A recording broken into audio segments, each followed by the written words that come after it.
Within the rollout of Zwift update version 1972 this week across all supported platforms comes a very welcome update to the device pairing screen and to the pairing process in general. With the smart trainers, power meters, heart rate monitors and things we use today, there's a mix of connection types, and some of these devices have up to 4 different connection types to choose from.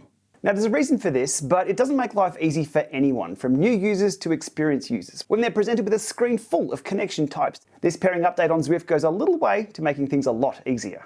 Typically, the recommended option will be presented in order of best to least best connection type. That being 1, Zwift protocol with the Wi-Fi icon, 2, Wahoo Direct Connect, which is the Ethernet icon, which can also be a Wi-Fi connection, 3, Bluetooth, and 4, ANT+. The updated pairing screen will look the same across all supported platforms, but just pulling up my iPhone in real time to show you what it's all about, this obviously won't have ANT+.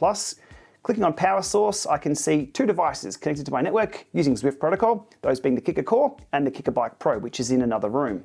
If I didn't want to use Zwift protocol, and there's no reason not to, but if I wanted more control over which connection, I click on all and then I'm presented with the Bluetooth connection and also the DIRCON, which is down there below. I believe the green icon there, which has just gone yellow for the Kicker Bike Pro, indicates signal strength. With the Kicker Bike Pro being in another room, that's absolutely spot on. The signal strength isn't that good over Bluetooth. The Kicker Core is right next to me.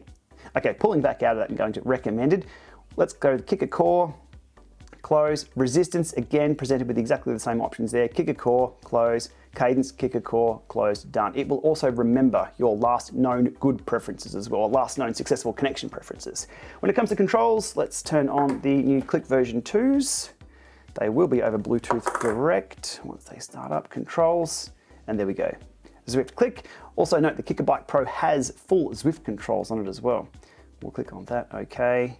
And when it comes to heart rate monitor, tracker heart rate, over Bluetooth, that's the only one it can see. We'll click on that, and we are good to go. Also note that I'm sitting on 55 BPM recording this video.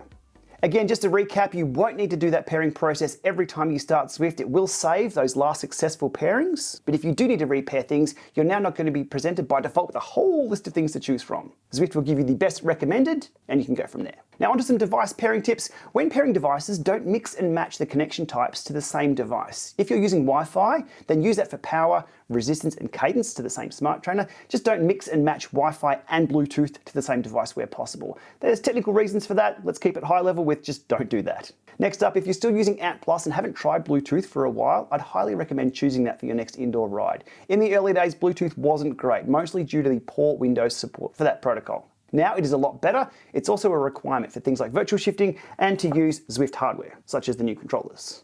Now anything over Wi-Fi or wired Ethernet is better again, if that's an option. Typically you'll have the same compatibility as Bluetooth, but you'll be using a more robust connection protocol.